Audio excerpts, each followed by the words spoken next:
하나님의 은혜와 평안이 여러분 심령 가운데 함께 하시기를 기원합니다. 신학 교수이며 작가인 게리 토마스 박사가 지은 상 주시는 믿음이라는 책이 있습니다. 그 책에서 저자는 우리 그리스도인들이 이 땅을 살아가면서 고난을 만나고 핍박을 당하고 때로는 하나님의 심판의 손을 겪으면서 왜 하나님이 우리에게 이런 고난을 주셨는가? 왜 우리가 이런 핍박을 당해야 되는가? 그런 의문점이 들 때가 있다는 것입니다.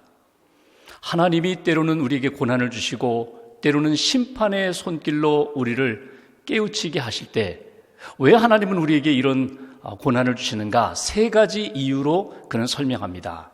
첫째 이유는 하나님께서 우리를 훈련시키는 과정으로 이해해야 한다는 것입니다. 정금 같은 믿음의 사람이 될 수 있도록 예수 그리스도의 성품을 닮을 수 있도록 하나님은 우리를 훈련시키시고 연단시키신다는 것입니다. 두 번째로 하나님께서 이 고난과 심판의 손길을 통하여 마지막을, 결과를 볼 수 있도록 우리를 인도하신다는 것입니다. 지금은 잘 모르지만 죄의 마지막 결과는 심판이라는 것을 우리로 하여금 보게 하십니다. 인생을 걸어가면서 죄인의 길을 걸어갈 때에 내가 죄인이 아닌 것처럼 꾸밀 수도 있고 속일 수도 있습니다. 그러나 그 죄인의 길의 마지막은 하나님께서 심판하신 것에 대해서, 반드시 심판하신다는 것에 대해서 우리는 피할 수가 없다. 그것을 보게 하신다는 것입니다. 그리고 세 번째는 우리 그리스도인들이 고난과 핍박과 하나님의 심판을 겪는 이유가 있다면 우리를 돌아오도록, 돌이키도록 우리에게 그런 고난을 주신다. 그래서 멀리 떠난 탕자와 같은 우리의 인생이 다시금 아버지 품으로 돌아오도록, 하나님 앞에 거룩하지 못했던 우리의 심령과 삶이 하나님 앞에 거룩한 심령과 삶으로 회복될 수 있도록 하나님이 우리에게 그런 고난을 주신다. 성경에 보면은 하나님의 심판에 대한 사건들이 많이 있습니다. 그 심판의 사건들을 볼 때 하나님이 어느 날 갑자기 심판하신 경우는 없습니다. 반드시 예고를 하십니다. 경고를 주십니다. 돌아오라, 회개하라, 회복하라. 하나님이 돌아오도록 그렇게 말씀을 주시고 선지자를 통하여 말씀하시고 그들이 돌아올 때 회복시켜 주시고 용서해 주시는 것을 보게 됩니다. 그런데 경고를 주셨는데도 끝까지 돌아오지 않습니다. 그때 하나님이 심판하십니다. 심판하시는 하나님의 마음이 있습니다. 그것은 하나님은 심판을 위한 심판을 하지 않으십니다. 하나님의 마음은 죄는 미워하지만, 죄는 심판하지만 그 죄인들에 대하여 끝까지 기다리시는 긍휼과 사랑으로 그 영혼들을 품으시는 하나님의 마음을 우리는 놓쳐서는 안 된다는 것입니다. 우리가 하나님의 심판과 고난과 역경 가운데 있을 때 우리를 찾으시고 기다리시는 하나님, 우리를 긍휼히 여기시는 하나님의 마음을 품을 때 그 마음을 깨닫고 그 마음으로 회복될 때에 다시금 하나님의 은혜 안에 새로운 인생, 새 삶이 이어지게 된다는 것입니다. 여러분은 현재 어떤 고난을 겪고 있습니까? 여러분이 겪고 있는 그 고난을 통해서 여러분들이 깨닫고 있는 것은 무엇입니까? 여러분들이 그 고난을 통하여 여러분들의 삶에 어떤 변화가 나타나고 있습니까? 오늘 본문 말씀은 하나님께서 노아에게 방주를 만들라고 말씀하셨습니다. 그 말씀을 받아서 노아가 방주를 지었습니다.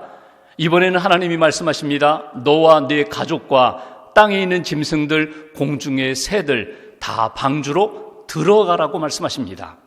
노아에게 방주로 들어가라고 하셨던 이 말씀은 노아에게만 주신 말씀이 아니라 오늘 하나님 앞에 믿음으로 살아가는 우리들, 예배하며 하나님의 은혜를 사모하는 모든 이들에게 하나님이 주시는 말씀입니다. 방주로 들어가라, 방주로 들어가라. 이 말씀을 통하여 우리에게 주시는 영적 메시지가 무엇일까? 먼저 1절 말씀을 다시 봉독하겠습니다. 1절 한 절을 함께 봉독합니다. 여호와께서 노아에게 이르시되 너와 내 온 집은 방주로 들어가라. 이 세대에서 내가 내 앞에 의로움을 내가 보았음이니라. 아멘. 오늘 여기 7장 1절 제일 앞에 여호와께서 노아에게 이르시되 하나님의 그 이름, 명칭이 여호와 하나님께서 노아에게 말씀하셨다라고 되어 있습니다.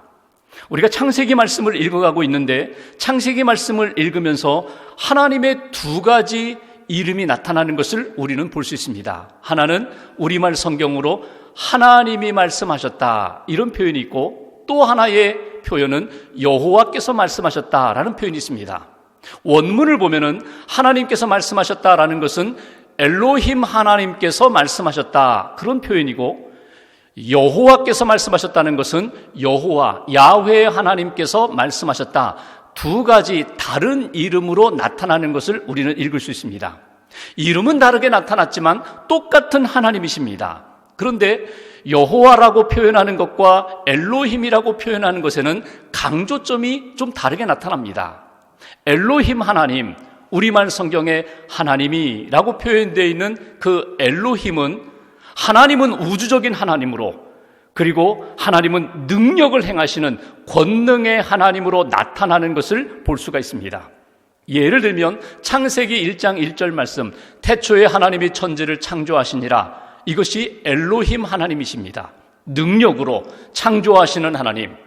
또 우리가 이미 보았던 창세기 6장 13절의 말씀을 보면은 하나님께서 노아에게 이르셨다, 하나님이 노아에게 이르셨다, 그 말씀도 역시 엘로힘 하나님이 노아에게 말씀하셨다는 것입니다.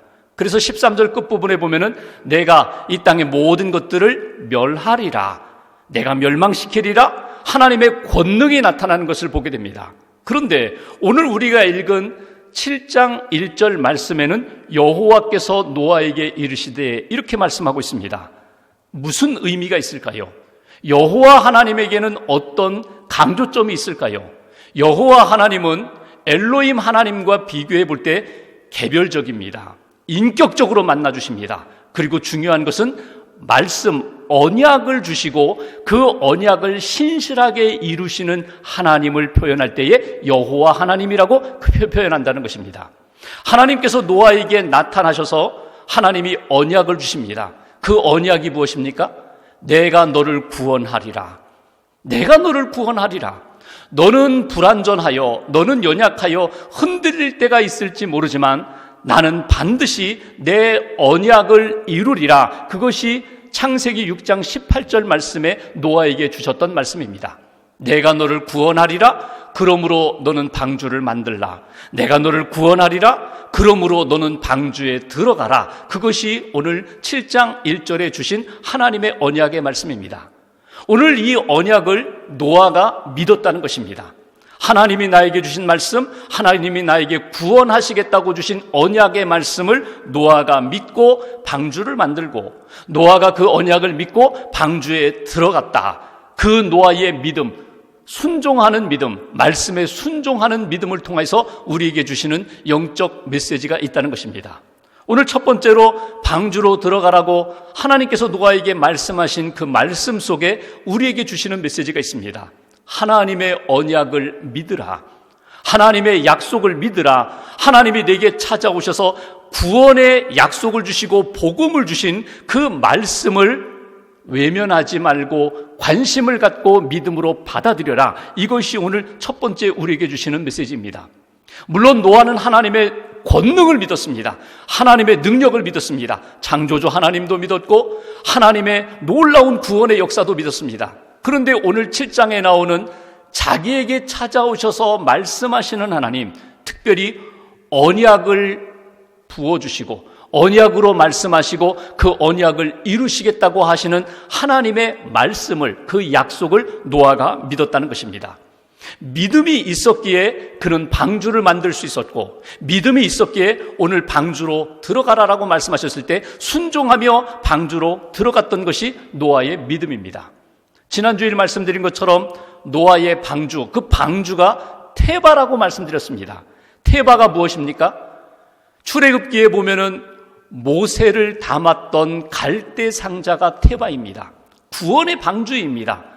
크기가 작은 갈대 상자가 테바고, 오늘 노아가 하나님의 말씀에 순종하여 만들었던 그 큰 방주가 테바입니다. 테바의 특징이 무엇입니까? 자체 동력이 없다고 말씀드렸습니다. 돛도 없습니다. 닷도 없습니다. 키도 없습니다. 하나님이 동력이 되심을 믿고 하나님의 말씀을 따라 순종하면서 만들었고, 하나님이 방주에 들어가라고 말씀하셨을 때 순종하며 방주에 들어가는 것, 이것이 노아의 믿음이었습니다. 그것은, 언약을 믿는 믿음은 하나님의 말씀에 내 삶을 맡기겠다는 것입니다. 하나님의 말씀을 믿고 내 삶 전체를 하나님의 말씀에 묻겠다는 것입니다. 하나님의 말씀이 하나님의 능력으로 나타날 것이다. 하나님이 약속하신 그 말씀대로 내 삶에 반드시 구원의 역사로 이루어질 것을 믿습니다. 이것이 바로 오늘 노아의 신앙입니다. 여러분, 노아가 하나님 앞에 자기의 인생을 맡기고 말씀에 따라 순종하는 것, 그것을 오늘 1절 후반부를 보면 하나님이 보았다고 말씀하십니다. 노아가 어떻게 말씀을 받았는지, 어떻게 믿음으로 확신했는지, 믿음으로 순종했는지 하나님이 모든 것을 보셨다는 것입니다. 여러분, 악인과 의로운 사람의 차이는 어디에 있을까요? 악인은 하나님이 지금 나를 보고 계신다, 그 의식이 없이 살아가면 자연스럽게 악인의 길을 걷게 됩니다. 악한 자가 되어버립니다. 그런데 하나님이 나를 보고 계신다, 내가 믿음으로 사는지 말씀에 순종하는지 하나님의 불꽃 같은 눈을 의식하면서 살게 되면 하나님 앞에서 믿음의 길, 의로운 길을 걷게 되는 것이, 그것이 우리 인생의 모습입니다. 노아는 하나님의 말씀을 받고 그 말씀대로 순종하면서 믿음의 길을 걸어가는 것, 하나님이 보셨다는 것입니다. 하나님이 보시고 그 인생을 의롭게 여기신 역사, 그것이 바로 노아의 믿음이고 노아를 통하여 우리가 본받아야 할 신앙의 모습입니다. 여러분, 하나님이 여러분에게 찾아오셔서 여호와 하나님께서 여러분 한 사람 한 사람에게 다시금 주시는 말씀을 놓치지 마십시오. 그 말씀을 믿음으로 받아들이십시오. 그 말씀에 순종하십시오. 그 말씀을 의지하여 내게 다가온 여러 가지 고난과 역경, 그 모든 것을 뛰어넘을 수 있는 하나님의 사람들 되시기를 주님의 이름으로 기원합니다. 그 모든 모습을 하나님이 보신다는 것입니다.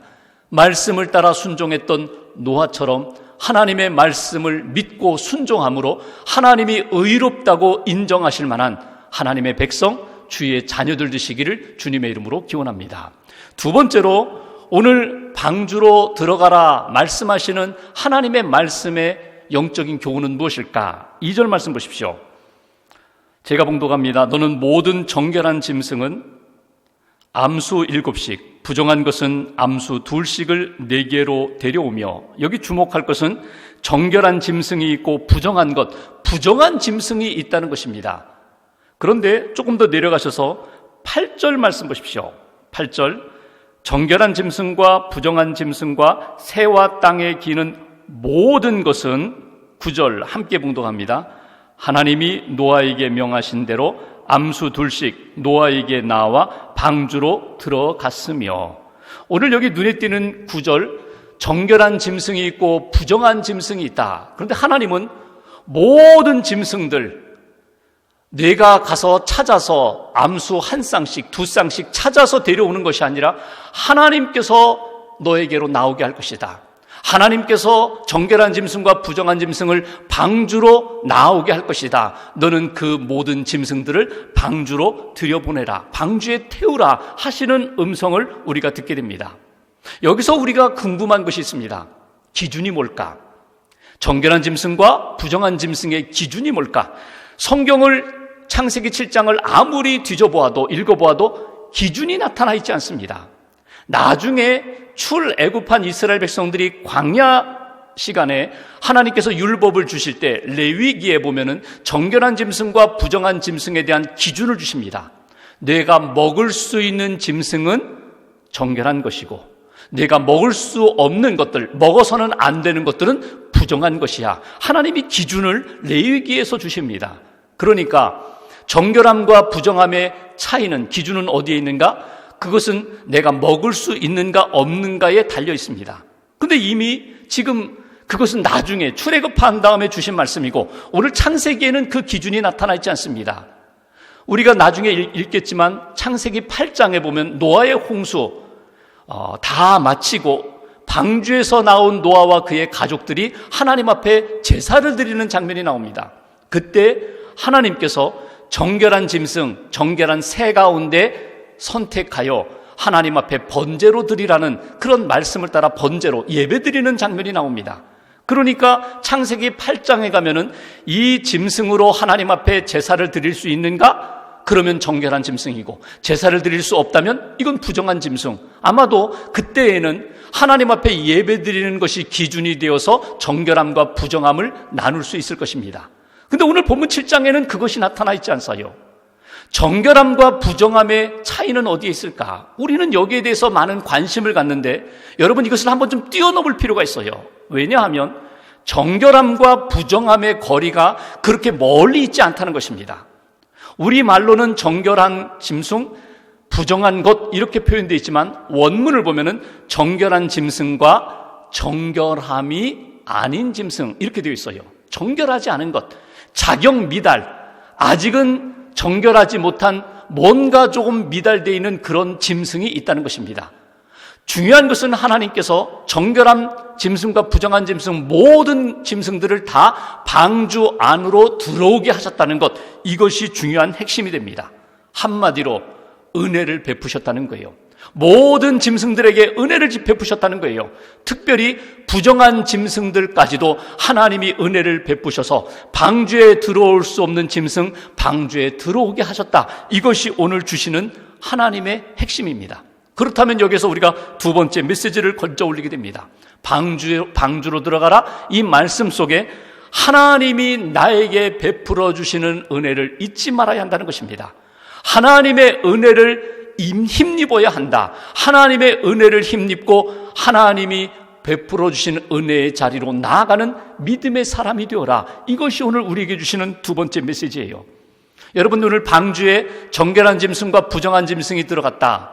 이 장면을 보면서 우리가 인간적으로 하나님이 정결한 짐승만 그냥 방주에 태우시지 왜 부정한 짐승들까지 태우셨나? 혹이라도 여러분 이런 생각을 하세요? 그 부정한 짐승이 누구라고 생각하세요? 여러분, 그 부정한 짐승, 하나님이 은혜를 베푸셔서 방주에 태웠던 그 짐승이 다른 누구가 아닌 바로 우리 자신이라는 것을 여러분 놓치지 마세요. 우리가 그렇게 허물이 많아요. 우리가 그렇게 온전하지 못해요. 우리가 그렇게 하나님의 사랑을 받으면서도 계속해서 세상에 기울어져서 살았던 그런 인생이라는 것을 여러분 놓치지 마세요. 하나님께서 오늘 정결한 짐승, 부정한 짐승을 태우시면서 너 자신을 돌아보라고, 내가 얼마나 하나님의 은혜를 받았고 지금도 받고 있는지 그것을 놓치지 말라고 하시는 하나님의 음성을 여러분 꽉 붙잡을 수 있기를 주님의 이름으로 기원합니다. 노아를 보아라. 노아가 하나님의 은혜를 힘입고 하나님의 은혜 아래에서 그가 믿음의 길을 걸어가고 또 하나님이 주신 말씀에 전적으로 순종하려고 했고 하나님과 동행했던 것을 너희들이 기억하면서 하나님이 너희에게 베풀어 주신 은혜 아래에서 하나님이 기뻐하시는 믿음의 길을 걸어가라. 은혜에 감사하면서 은혜에 합당한 성도의 삶을 살라고 하시는 하나님의 음성을 저와 여러분들이 들을 수 있기를 주님의 이름으로 기원합니다. 마지막 10절 이하의 말씀을 보십시오.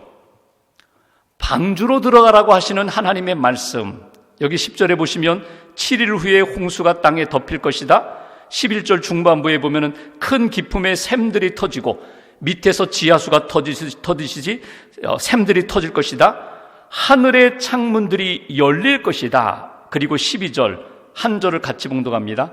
40주야를 비가 땅에 쏟아졌더라. 아멘. 40주야, 40일 밤낮으로 하늘에서 비가 쏟아져 내렸다고. 그래서 큰 하나님의 심판의 홍수가 되었다고. 이것이 오늘 주시는 메시지예요. 이 심판의 홍수 속에 방주로 들어가라고 하시는 하나님의 말씀, 믿음으로 방주에 들어왔어요. 하나님의 은혜로 방주에 들어왔어요. 그 속에 머물고 있었던 노아와 그의 가족들을 한번 상상해 보십시오. 40일 동안 비가 내리는 그 상황 가운데 그들은 무엇을 생각했을까?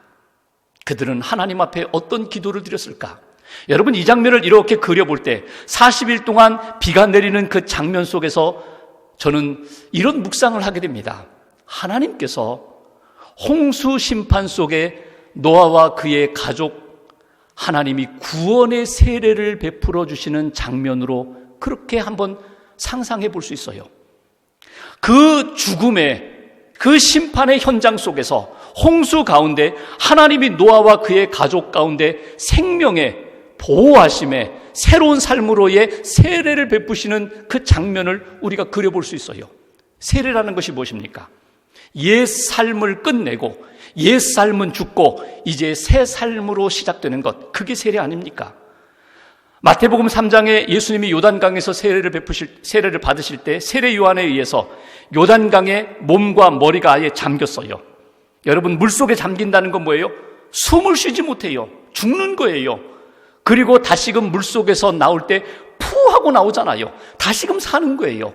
세례라는 것이 예수님 믿는 모든 사람들, 하나님의 은혜를 믿는 모든 사람들, 구원을 믿는 모든 사람들이 하나님 앞에서 확인하는 하나님의 은혜의 체험이 세례입니다.